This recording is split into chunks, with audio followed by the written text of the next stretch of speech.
اعوذ باللہ من الشیطان الرجیم بسم اللہ الرحمن الرحیم رب اشرح لی صدری ویسر لی امری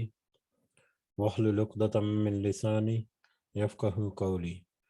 رب یسر ولا تعسر وتمم بالخیر اللہم لا سہل الا ما جعلتہ سہلا وانت تجعل الحزن اذا شئت سہلا اللہم انفعنی بما علمتنی وعلمنی ما ینفعنی وزدنی علما اللہم صلی علی محمد وعلی آل محمد کما صلیت علی ابراہیم وعلی آل ابراہیم انک حمید مجید اللہم بارک علی محمد وعلی آل محمد کما بارکت علی ابراہیم وعلی آل ابراہیم انک حمید مجید آمین یا رب العالمین۔ آج ہم انشاءاللہ اللہ کی توفیق، اس کے خاص فضل و کرم سے جو ہم نے ریاض الصالحین کی جو جلد اول شروع کر رکھی ہے، اس میں چیپٹر نمبر 16 نمبر چیپٹر جو ہے، اس کے تحت حدیث نمبر 2 جو ہے 16 نمبر باب کی، اس سے آج ہم انشاءاللہ آگے دیکھیں گے۔ ہم اللہ کے شکر اور اس کے حمد کے ساتھ شروع کرتے ہیں، جس نے ہمیں ہمت اور توفیق دی کہ ہم اپنے دن کا آغاز اس کے بابرکت نام سے اور سب کے حبیب مصطفیٰ صلی اللہ علیہ وسلم کے ارشادات سے، ان کی سنت اور حدیث کو سمجھنے سے آغاز کرتے ہیں۔ اللہ تعالیٰ سے دعا ہے کہ اس میں ہمیں استقامت نصیب فرمائے اور اس کے فائدے ہمیں اس دنیا میں بھی اور خاص کر آخرت میں بھی ہمیں عطا فرمائے، آمین یا رب العالمین۔ جی، تو چیپٹر نمبر 16 جو ہم نے شروع کیا تھا، اس کا موضوع ہے سنت اور اس کے آداب، سنت اور اس کے آداب کی حفاظت کرنے کا بیان۔ سنت اور اس کے آداب یعنی ہم نے اس کے انٹروڈکشن میں جو آیات تھیں اور یا اس کے تعارف میں ہم نے کچھ باتیں کی تھی پچھلی مجلس میں،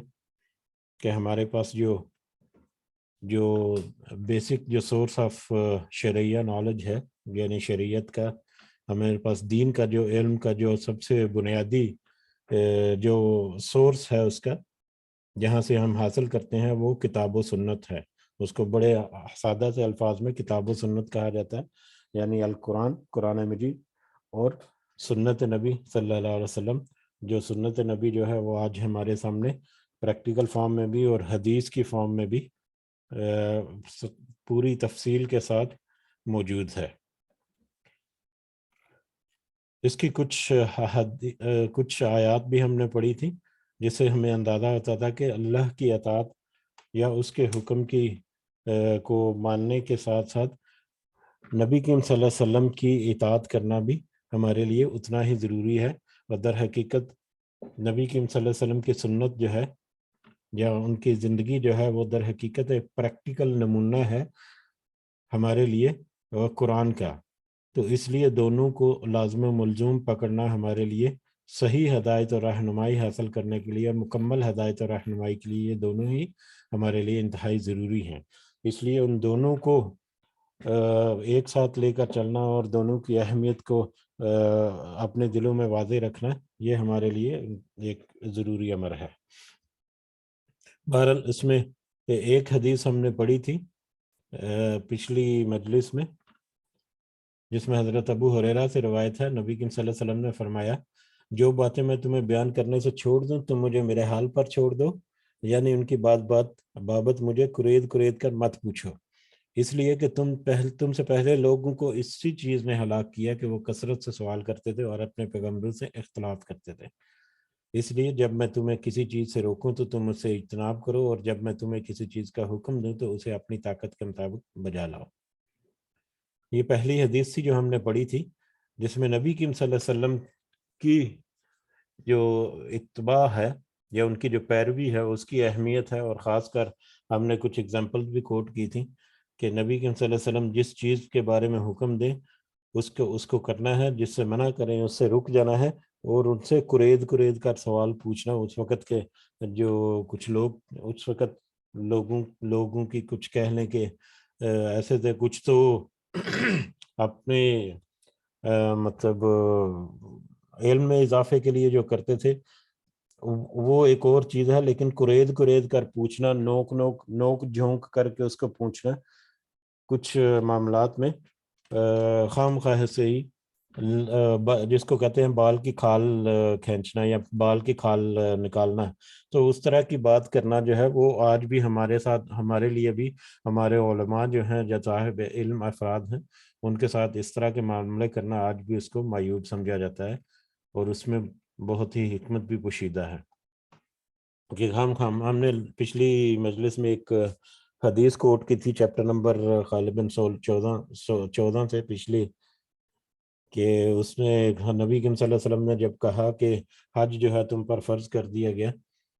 تو ایک شخص نے پوچھا کہ یا رسول اللہ ہر سال حج فرض ہے؟ تو آپ نے ایک طرف کو منہ پھیر لیا، پھر دوبارہ اس نے پوچھا، پھر انہوں نے جواب نہیں دیا، منہ پھیر لیا، تیسری دفعہ پھر اس نے پوچھا تو پھر انہوں نے منہ پھیر لیا اور کہا کہ اگر میں کہہ دیتا یا کہہ دوں کہ ہاں ہر سال فرض ہے تو اس سے امت کے لیے ایک مشکل ہو جاتی۔ بہرحال آج ہم اگلی کچھ حدیث کو دیکھنے کی کوشش کرتے ہیں کہ اس سے ہمیں کیا سبق حاصل ہوتا ہے۔ تو شروع کرتے ہیں ہم حدیث نمبر 2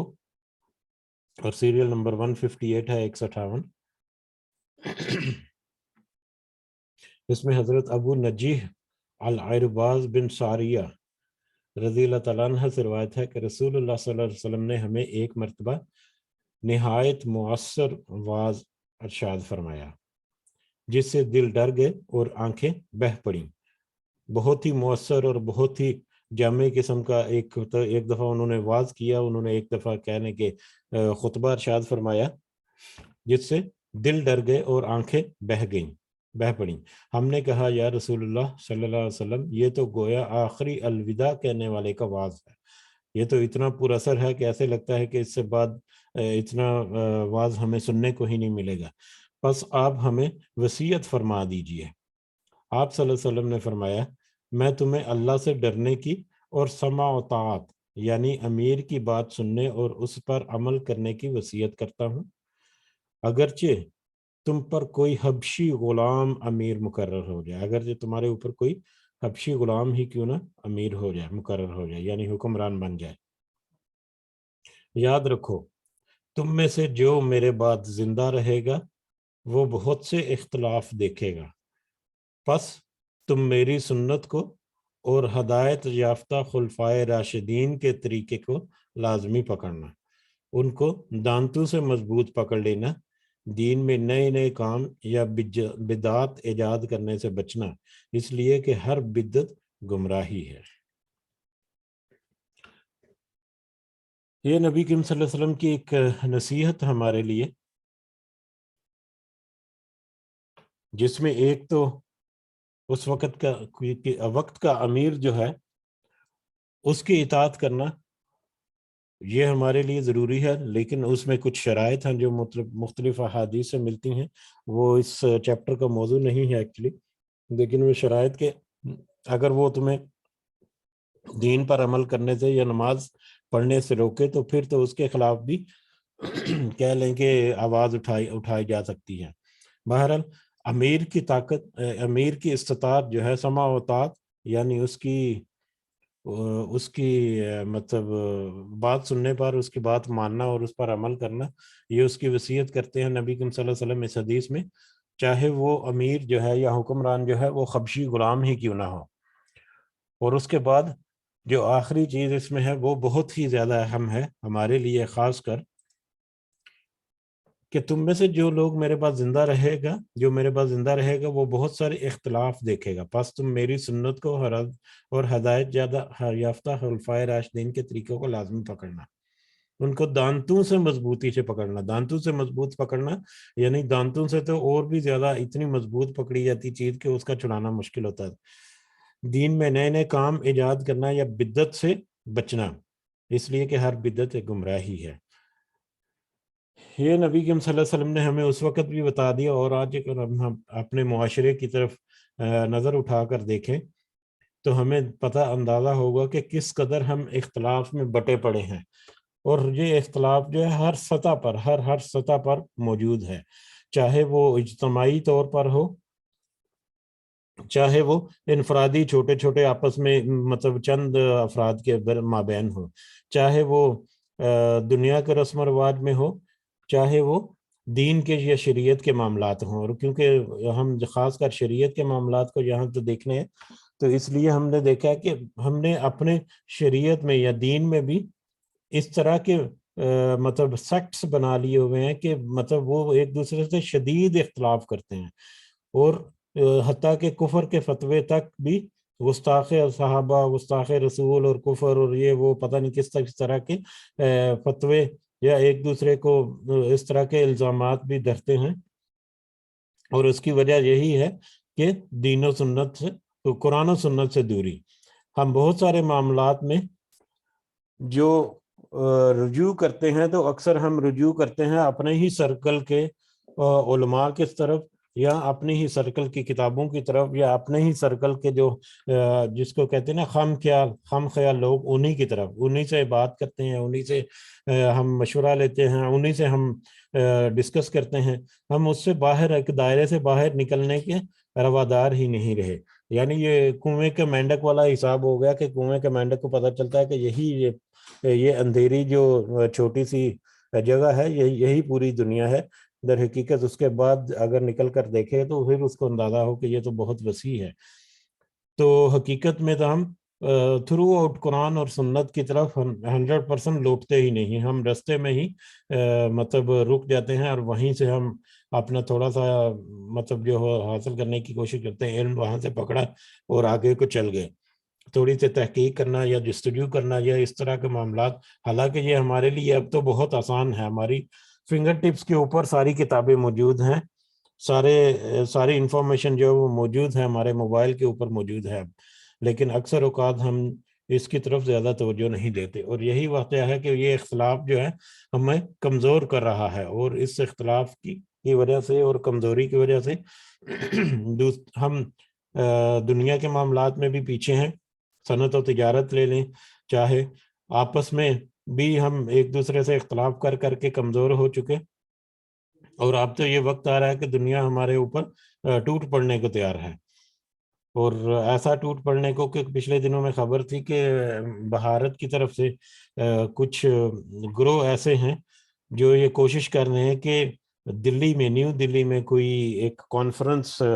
وہاں پر مرتب کی جائے، جس میں مسلمان کے علاوہ، اسلام کے علاوہ باقی جتنے ادیان ہیں، باقی جتنے مذاہب ہیں، ان سب کو وہاں پر شریک کیا جائے. اور وہاں پر ان کا مین مقصد جو ہے وہ مسلمانوں کے خلاف ایک قوت جو ہے اکٹھی کرنا ہے. یہ میں نے ایک خبر پڑھی تھی کسی انٹرنیشنل نیوز میں کچھ عرصہ پہلے، تو اس سے ہمیں یہ بھی اندازہ ہوتا ہے کہ پوری دنیا ہمارے خلاف متحد ہو رہی ہے، ہو چکی بھی ہے، اور مطلب وہ اپنے اتحاد کو اور مزید مضبوط کر رہی ہے. اور اگر ہم اختلافات میں پڑھ کر اپنے آپ کو کمزور کرتے رہیں گے تو یقیناً یہ ہمارے لیے بہت مشکل وقت جو ہے وہ آ سکتا ہے. اس کے فوائد بھی بہت اچھے لکھے گئے ہیں یہاں پر. اس میں تقوی اور اطاعت امیر اختیار کرنے کے علاوہ سنت نبی صلی اللہ علیہ وسلم اور سنت خلفائے راشدین یہ بھی ایک اہم نقطہ تھا اس میں، کہ جو خلفائے راشدین ہے ان کی طرف لوٹنا یا ان کی ہدایات پر عمل کرنا جو ہے، یہ بھی قرآن و سنت کے کہنے کے برابر ہے، یا اس کی بھی اہمیت اس حدیث سے ہمیں ملتی ہے. بہرحال، اور وہ خلفائے راشدین جو ہیں وہ چند گنے چنے ہیں. وہ ہر مطلب ولی اور ہر بزرگ جو ہے وہ خلیفہ راشد نہیں ہو سکتا. اس کا تو میرا خیال ہے کہ اتفاق ہے کہ خلفائے راشدین کون سے ہیں. 4 خلفائے راشدین ہیں نبی کریم صلی اللہ علیہ وسلم کے بعد، اور 5واں جو ہے ایک عبداللہ بن کیا نام تھا، عمر بن عبدالعزیز کر کے. تو بہرحال ان کی بھی اتباع کی تاکید اور بدعات سے اجتناب کرنے کی تلقین ہے. بدعات بھی ہمارے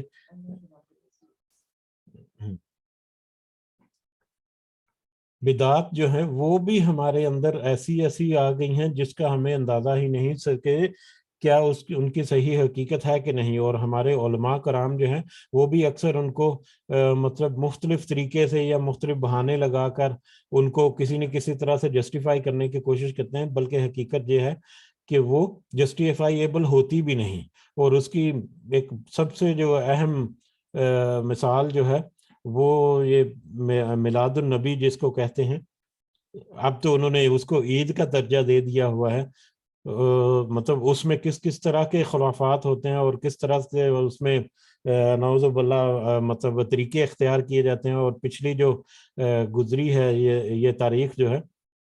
جس کو انہوں نے عید کے طور پر ملایا، اس میں تو ہم نے دیکھا پہلے میں اس کو مذاق سمجھتا رہا یا کسی کے ایسے مطلب ایسے ہی کوئی افواہ سمجھتا رہا، لیکن بعد میں مجھے پتہ چلتا ہے کہ یہ صحیح ہے کہ وہ کوئی جنت کی حور کسی عورت کو بنا کر اس کو کسی سواری وغیرہ پر بٹھا کر اس کو باہر گھمایا گیا اور اس کو ایز اے جنت کی حور جو ہے وہ پیش کیا. نعوذ باللہ اور استغفر اللہ کہ اس طرح سے خرافات. اور یہ حقیقت ہے کہ جب کوئی انسان کسی بدعت میں پڑ جاتا ہے تو پھر اس میں مطلب اور جب آگے بڑھتا ہے تو وہ اور زیادہ گمراہی کی طرف چلتا پھرتا جاتا ہے. تو بدعات سے اجتناب کرنا یہ بھی ہمارے لیے بہت اہم ہے. اور ہمیں سب سے زیادہ اہم تو یہ جاننا ہے کہ بدعت کیا کوئی عمل ہے، کوئی بدعت تو نہیں ہے. اور اس کا سادہ سا طریقہ یہ ہے کہ کیا قرآن و سنت سے ہمیں ملتا ہے یا خلفائے راشدین جس کا اس حدیث میں ذکر ہے کیا ان کے کسی عمل سے ہمیں یہ طریقہ ملتا ہے. اگر وہ نہیں ملتا تو پھر تو اس کے اوپر بہت ہی زیادہ احتیاط اور چھان بین کرنی چاہیے. پھر تو اس کو بہت ہی سوچ سمجھ کر اگر کوئی ایسی چیز ہے تو اس کے بارے میں کوئی اچھی رائے قائم کرنی چاہیے، اپنانا چاہیے، بجائے اس کے کہ ہم مطلب کچھ خاص علماء یا اس کی تلقین کرنے والے جہاں بس انہی کی باتوں کو سمجھ کر ہم اپنے لیے کافی سمجھے. ہم نے قرآن کی ایک آیت بھی پڑھی نا جو دراصل یہودیوں کے بارے میں ہی تھی، لیکن ہمارے اوپر بھی وہ منون آتی ہے کہ ان میں یہودیوں کے بارے میں تھی کہ وہ تو ان کی اکثریت جو ہے، ان کی عوام کی اکثریت جو ہے وہ تو کتاب کا علم ہی نہیں رکھتے. وہ تو ان کے جو علماء ہیں یا ان کے جو بڑے جو ہیں انہی کی بتائی ہوئی باتوں کے اوپر تکیہ لگائے بیٹھے ہیں اور امید رکھتے ہیں کہ اللہ تعالیٰ ان کو معاف فرما دے گا. یعنی انہوں نے خود تو کوئی علم حاصل نہیں کیا، لیکن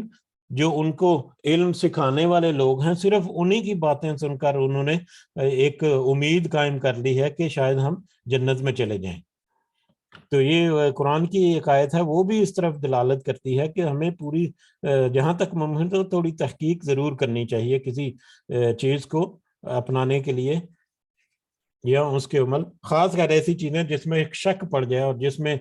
مطلب اختلاف موجود ہوں اس میں. بہرحال علاوہ اس میں نبی کریم صلی اللہ علیہ وسلم نے اس امر کی خبر دی ہے کہ یہ امت اختلاف کا شکار ہو جائے گی، اور ساتھ ہی صحیح راستے کی نشاندہی بھی فرما دی. اور یہ کہ نبی کریم صلی اللہ علیہ وسلم کی سنت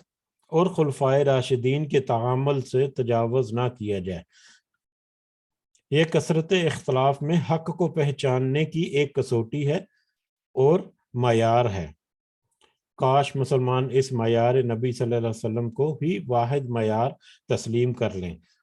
کاش کہ ہم اس معیار کو، یہ جو واحد معیار یہاں پر ہے کہ کتاب و سنت اور ہدایت یافتہ خلفائے راشدین، ان کے بارے میں یہاں پر ہے کہ کاش کہ مسلمان اس معیار نبی صلی اللہ علیہ وسلم کو ہی واحد معیار حق تسلیم کر لیں اپنے معاملات کو مطلب اپنے معاملات میں فیصلہ کرنے کے لیے یا ان کی حقیقت کو جاننے کے لیے. اگلی حدیث کی طرف آتے ہیں، حدیث نمبر 3 159/3. حضرت ابو ہریرہ رضی اللہ تعالیٰ عنہ سے روایت ہے کہ رسول اللہ صلی اللہ علیہ وسلم نے فرمایا میری امت سب کے سب جنت میں جائے گی. میری امت سب کے سب جنت میں جائے گی سوائے ان افراد کے جو انکار کر دیں. پوچھا گیا یا رسول اللہ صلی اللہ علیہ وسلم جنت میں جانے سے کون انکار کرے گا؟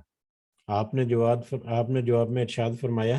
جس نے میری اطاعت کی وہ جنت میں داخل ہو گیا اور جس نے میری نافرمانی کی اس نے جنت میں جانے سے انکار کر دیا۔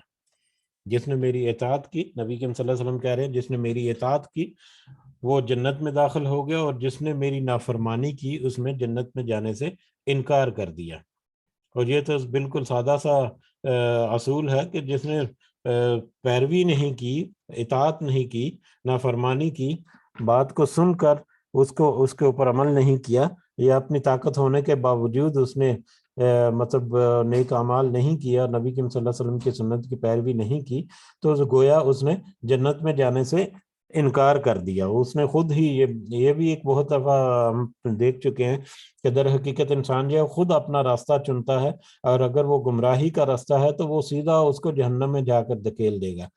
تو یہ تو اپنی چوائس جو ہے، اپنے اختیار جو اللہ تعالیٰ نے دیا اسی کے مطابق ہے، کہ اس کے مطابق اگر دیکھیں تو یہ مطلب اپنی ہی اختیار میں ہے کہ وہ خود ہی جنت میں جانے سے انکار کر دیا اس نے۔ امت سے مراد یہاں پر امت اجابت ہے، یعنی وہ لوگ جو نبی کریم صلی اللہ علیہ وسلم کی دعوت قبول کر کے آپ پر ایمان لائے، اور اس امت اجابت میں سے بھی جنت میں وہی جائیں گے جو آپ کے سچے پیروکار ہوں گے، نافرمان جنت میں جانے سے محروم رہ جائیں گے۔ ٹھیک ہے، یعنی یہ ان لوگوں کے بارے میں یہ حدیث ہے جنہوں نے نبی کریم صلی اللہ علیہ وسلم، جو مسلمان ہیں جنہوں نے نبی کریم صلی اللہ علیہ وسلم کی دعوت کو قبول کیا اور ایمان لے کر آئے، ٹھیک ہے، لیکن ان میں سے بھی جنہوں نے ان کی نافرمانی کی، اب کلمہ گو تو ہیں، کلمہ گو ہیں، توحید پر بھی رکھتے ہیں وہ، لیکن اس کے باوجود اگر وہ نبی کریم صلی اللہ علیہ وسلم کی سنت سے روگردانی کرتے ہیں یا نافرمانی کرتے ہیں تو گویا انہوں نے جنت میں جانے سے انکار کر دیا۔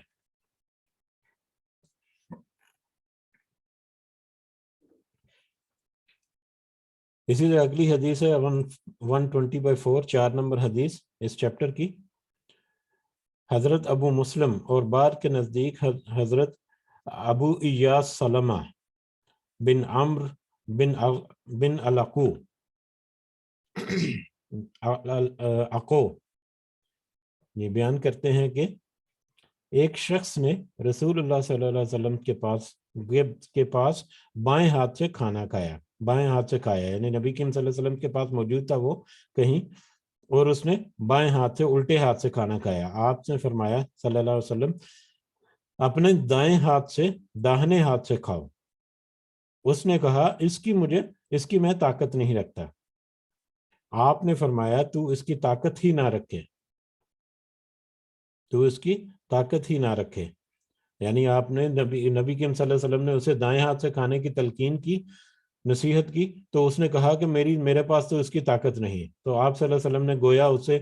بددعا دی کہ تو ایسی طاقت ہی نہ رہے کہ تو دائیں ہاتھ سے کھانا کھائے۔ تو اس کے بعد اس کو داہنے ہاتھ کے ساتھ کھانے سے صرف کبر نے روکا، یعنی اس کو داہنے ہاتھ سے کھانا کھانے سے صرف کبر نے یا اس کے تکبر نے اس کو روکا تھا۔ پس اس کے بعد نبی کریم صلی اللہ علیہ وسلم کے اس قول کے بعد یا اس کے ایسا کہنے کے بعد اس نے اپنے داہنے ہاتھ کو اپنے منہ تک نہیں اٹھایا،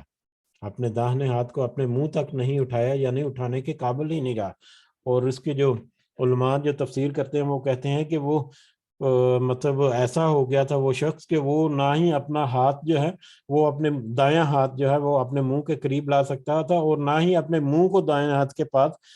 کر سکتا تھا کہ اس سے وہ نوالا یا کھانا وغیرہ کھا سکے۔ تو اس طرح سے اس نے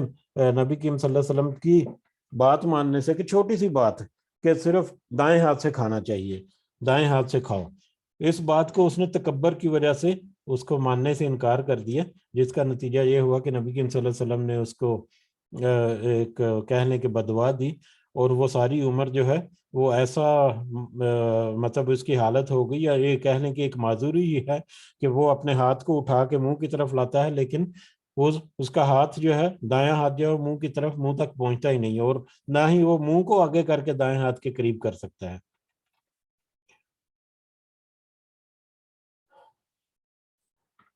بغیر عذر کے بائیں ہاتھ سے کھانا پینا سخت ناپسندیدہ ہے۔ یہ تو ہمیں پتہ ہے کہ جتنے اچھے عمل جو ہیں وہ ہمیں ہمیشہ دائیں ہاتھ سے کرنے چاہیے، اس کی بڑی ترغیب ہے اور تلقین بھی ہے۔ تو اس حدیث میں کھانا کھانے کی اہمیت جو ہے دائیں ہاتھ سے وہ ہمیں پتہ چلتی ہے۔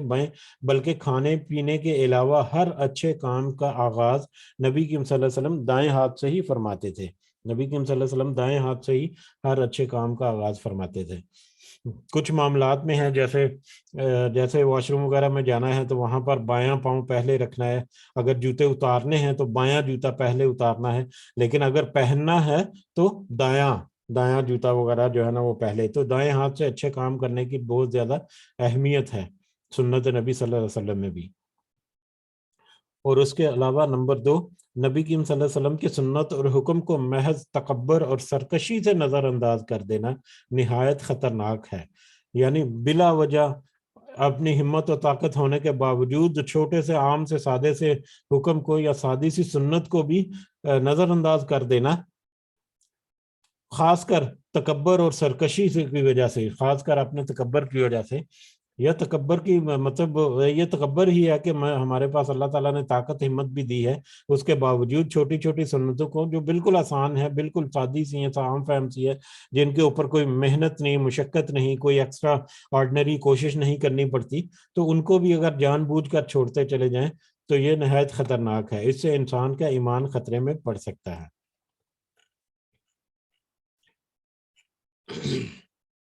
اگلی حدیث دیکھ لیتے ہیں، یہ بہت ہی اہم حدیث ہے اگلی بھی۔ حدیث نمبر 5 ہے، حضرت ابو عبداللہ نعمان بن بشیر رضی اللہ تعالیٰ عنہما سے روایت ہے کہ میں نے رسول اللہ صلی اللہ علیہ وسلم کو فرماتے ہوئے سنا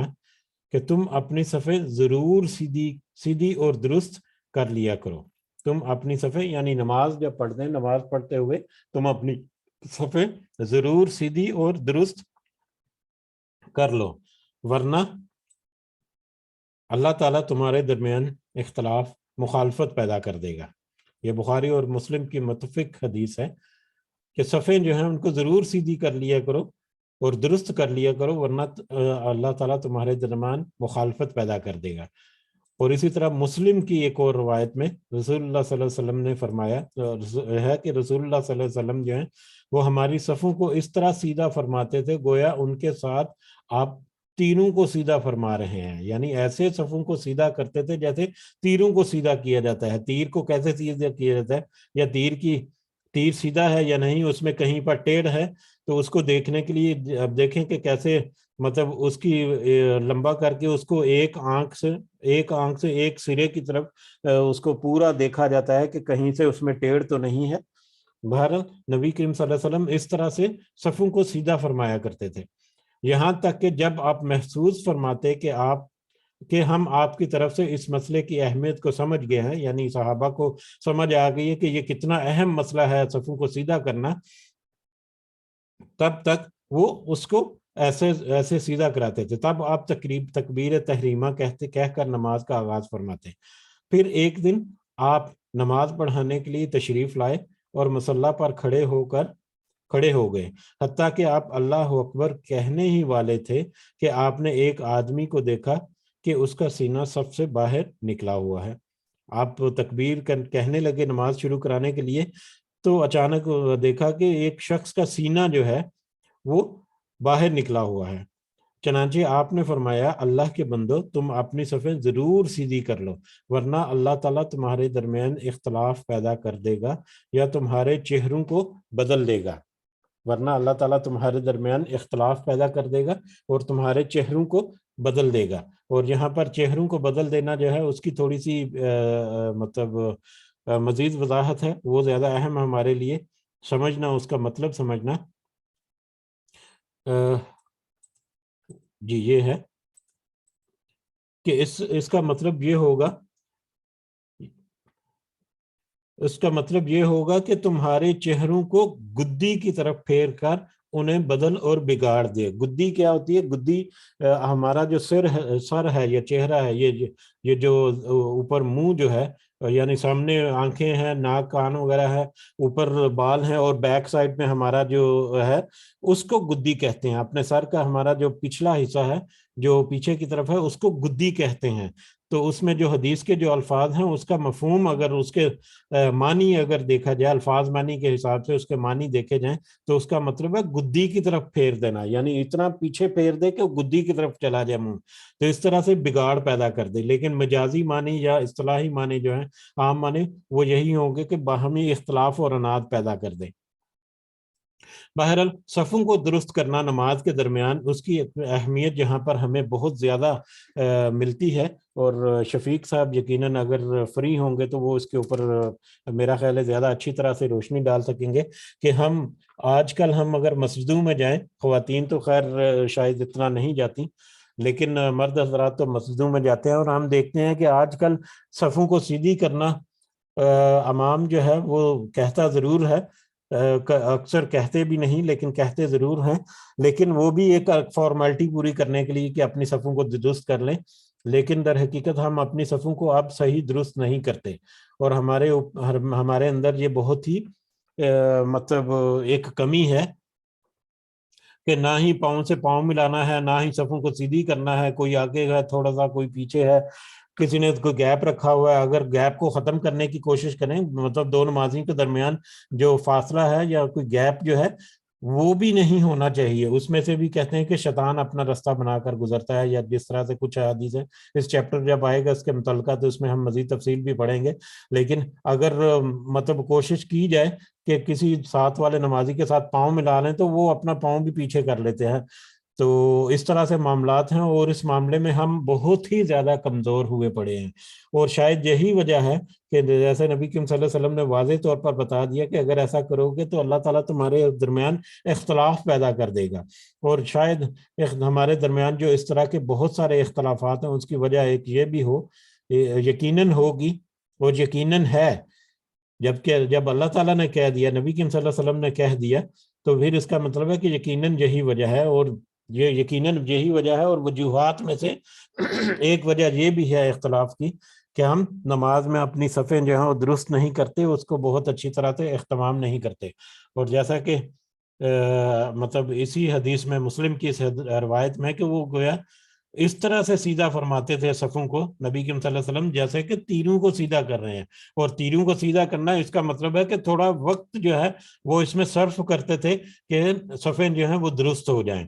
صرف کہہ کر یا ایک طرف سے کھڑے ہو کر صرف ایک نظر مار کر ہی نہیں، تیروں کو سیدھا کرنے کی طرح، اس کا مطلب ہمیں یہ اندازہ ضرور ملتا ہے کہ وہ تھوڑا سا وقت بھی صرف کرنا پڑے تو وہ کرتے تھے، لیکن صفوں کو ضرور سیدھا کرتے تھے، صفوں کو سیدھا کیے بغیر وہ نماز شروع نہیں کرواتے تھے۔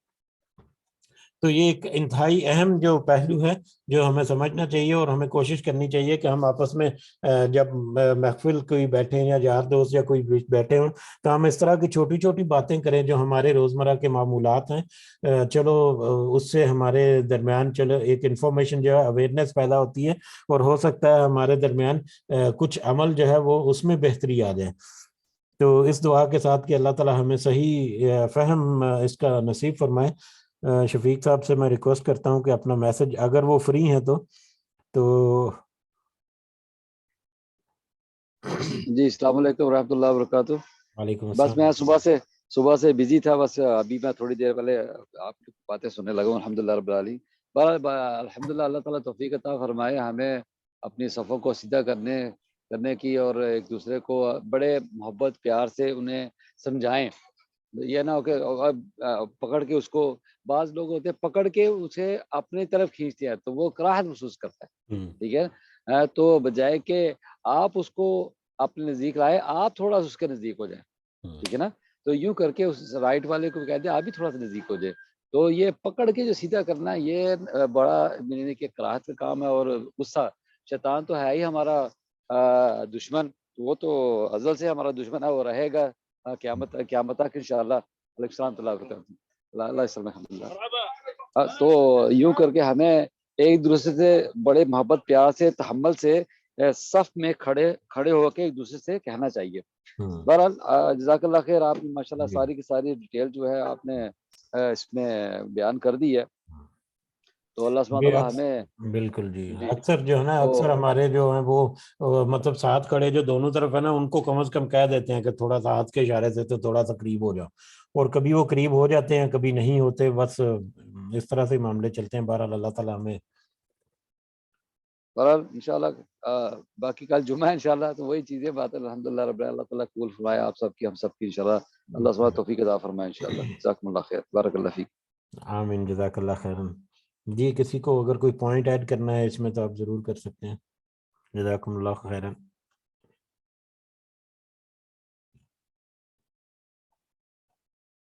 جی ایک اور بات ہے، جی مجھے یاد ہے، مجھے یاد تھی کہ آج کل ماشاءاللہ پاکستان میں سردی کافی ہو چکی ہے. تو وضو کے حوالے سے یہ ہے کہ خواتین ہوں یا مرد حضرات ہوں، ان کے لیے یعنی کہ صبح فجر میں وضو کرنا بڑا مشکل ہوتا ہے، اور باقی تمام دن بھی تقریباً ایسے ہوتا ہے. تو اب مشکل ہے کہ کسی کے گھر میں گیزر ہے نہیں ہے، گیس ہے، گرم پانی ہے نہیں ہے. تو اس میں بھی آپ صلی اللہ علیہ وسلم نے فرمایا کہ جو سختی کے باوجود یہ وضو کرتا ہے تو اللہ سبحانہ اس کے گناہ معاف کرتا ہے. تو اس میں دین میں بہت آسانی رکھی گئی ہے. تو آپ اگر صبح آپ نے اگر وضو کر لیا تو وضو کرنے کے بعد میں آپ جرابیں پہن لیں تو یہ مقیم کے لیے تو 24 آور ہے. ٹھیک ہے، تو آپ کو نہیں کہ دوبارہ پاؤں دھونے کی ضرورت نہیں، کیونکہ زیادہ تر پاؤں کو ہی ٹھنڈ زیادہ لگتی ہے، پاؤں ہاتھ وغیرہ جو بھی ہے. تو اس میں آسانی ہے، دین میں آسانی ہے. تو آپ کہ فجر میں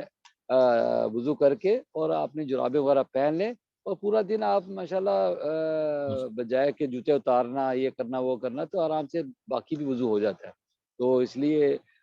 مردوں خاص اور عورتوں کے لیے تو بہت آسانی ہے، گھر میں رہتی ہیں تو وہ پہن کے رکھیں ان چیزوں کو. جزاک اللہ خیر، یہی پیغام تھا میرا الحمدللہ رب العالمین آج کا. بالکل یہ بہت اچھا پیغام ہے، بلکہ اور اس میں یہ ہے کہ اللہ تعالیٰ نے جو ہمیں نعمتیں دی ہیں ان میں سے نعمت دین میں آسانیاں جو اس طرح کے معاملات ہیں وہ بھی ایک نعمتیں ہیں. تو ان نعمتوں کو اویل کرنا جو ہے یہ بھی ایک شکرانے کا ایک طریقہ ہے، شکر ادا کرنے کا اللہ تعالیٰ کا. ٹھیک ہے. اور اکثر ہم نے ایک دفعہ اس میں ذکر بھی کیا تھا تھوڑا کہ اکثر اوقات ہماری نماز میں کوتاہی جو ہے وہ اس طرح سے ہو جاتی ہے کہ کچھ ایسے کنسیپٹ ہم بنا چکے کہ جب تک یہاں وضو نہیں کرنا تب تک ہم نماز نہیں پڑھ سکتے. ٹھیک ہے، جب تک ہمیں 17 رکعت نہیں پڑھنی اب تک ہم عشاء کی نماز نہیں ہماری مکمل ہوگی. ٹھیک ہے. تو اللہ تعالیٰ بہرحال ہمیں آسانیاں جو اللہ تعالیٰ نے دی ہیں اس کو ان کو صحیح معنوں میں ہمیں اس دنیا میں ان نعمتوں کو ہمیں ضرور رکھنا چاہیے مد نظر. اور خاص کر ایسے معاملات میں جیسے شفیق صاحب نے کہا کہ اگر ایک دفعہ جراب پہن لیں وضو کر کے تو اس کے بعد کچھ سرٹن کنڈیشن ہے کہ اگر آپ کو غسل آپ کے اوپر فرض نہیں ہے تو آپ اسی موزہ یا جراب وغیرہ جو پہنی ہے اسی کے اوپر آپ وضو کر سکتے ہیں. لیکن اگر فرض غسل جو ہے غسل واجب ہے، فرض ہے، تو پھر غسل لینا لازمی ہے، پھر وہ جراب کے اوپر دوبارہ مسح نہیں ہو سکے گا. اور آپ کی ایک باتوں میں سے بات میں نے سنی ہے کہ 17 رکعتیں جو ہے یہ بندہ تو جناب اللہ سنتے ہی جناب کہتا ہے یہ 17 رکعتیں کون پڑھے گا اتنی. ٹھیک ہے، حالانکہ ہے نماز جو ہے فرائض میں سے جو عشاء میں 4 فرض ہے، 2 سنت اور 3 وتر ہے. تو یہ میں نے ایک دفعہ میرے یہاں پہ جناب اللہ قطر میں میرا ٹیسٹ تھا، عربی کا ٹیسٹ تھا. تو انہوں نے پوچھا کہ ٹیسٹ میں پوچھا کہ عشاء کی کتنی رکعتیں ہیں. میں نے بولا 17. وہ کہتا ہے 17 مجھے دیکھ رہا تھا. 17 کدھر رکعتیں ہیں؟ میں جناب حیران ہو گیا. میں بولا یار ہم تو 17 پڑھتے ہیں جناب، جو آدھا گھنٹہ لگا کے پڑھتے ہیں. اور حالانکہ فرائض آپ ادا کر لیں، 4 فرض ہیں اور 2 سنت ہے اور 3 وتر ہے. 3 وتر یا 2 کر کے ایک کر کے پڑھ لیں. تو جتنی آپ نماز پڑھیں گے الحمدللہ اللہ اس آپ کو اتنا اجر دے گا انشاءاللہ. یہ نوافل جتنے بھی ہے یہ تقویہ ہے آپ کا. تو 17 بھی پڑھ لے ٹھیک ہے، لیکن نئے جو ہیں بچے وغیرہ اگر ان کو کہیں کہ 17 پڑھیں جناب اعلیٰ، وہ کہہ رہے میں نہیں پڑھتا. ٹھیک ہے، تو یہ ہمارے بڑے بوڑھے جو ہیں انہیں چاہیے کہ 17 ہی پڑھے. کیوں؟ جتنی آپ اللہ تعالیٰ کی عبادت کریں گے اتنا ہی افضل ہے. بہرحال ہمیں نہیں کہ تھوڑے سے سٹارٹ کریں،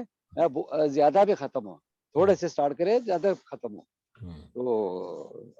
ٹھیک ہے اپنا شوق صاحب انشاءاللہ. جی بالکل ٹھیک کہا آپ نے. اور میرا جو مقصد ہے وہ کہنے کا اس